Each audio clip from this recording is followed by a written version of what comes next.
So guys, for today's video, ituturo ko po sa inyo kung paano tayo mag-request ng GCash card gamit ang GCash application natin sa online. So ito pong GCash tutorial na ito guys ay para malaman ninyo kung paano tayo mag-request ng GCash card. Ito po yung magagamit niyo po ninyo kapag mag-withdraw po kayo sa kahit saang ATM branch machine.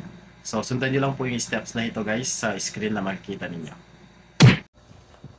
So una guys, buksan niyo muna yung GCash ninyo at pagbukas niyo ng GCash niya, makikita ninyo yung balance ninyo dyan. So i-click niyo lang yung pinaka-profile sa ilalim.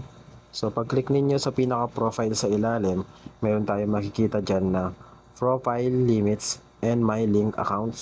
So punta tayo sa my link accounts. So i-click lang natin yung my link accounts and then may makikita po tayong GCash card. So doon sa arrow ng GCash card, i-click lang natin yung GCash card. So pag-click po natin sa GCash card, wait lang natin siya. So ayan, after po natin maklik yan, ang nakalagay dyan, sa pinakababa, scroll lang po natin siya pababa. May nakalagay po dyan na order a card. So i-click lang po natin yung order a card and then send me a card. So pag-click nyo po dyan guys, ayan, makikita nyo po dyan na meron po tayong pangalan dyan. Tapos meron din po siyang visa.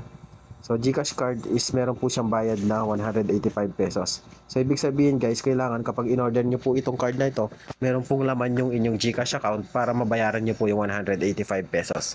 Then after nyo po, so ayan, i-next nyo lang siya, i-click nyo lang yung next. And then fill upan nyo lang yung mga information dyan guys. Yung mga information dyan guys, yan nga pala yung delivery information. So yung sa delivery information, kailangan nyo lagay dyan yung buong pangalan ninyo, mobile number, and then province, city, barangay, and zip code. So kung hindi nyo alam kung ano yung zip code ninyo, pwede nyo i-google search yan guys. Ilagay nyo lang yung buong address ninyo or yung pinaka-city address ninyo, then i-search nyo yung zip code. So dyan sa house number and then street number, and then I accept.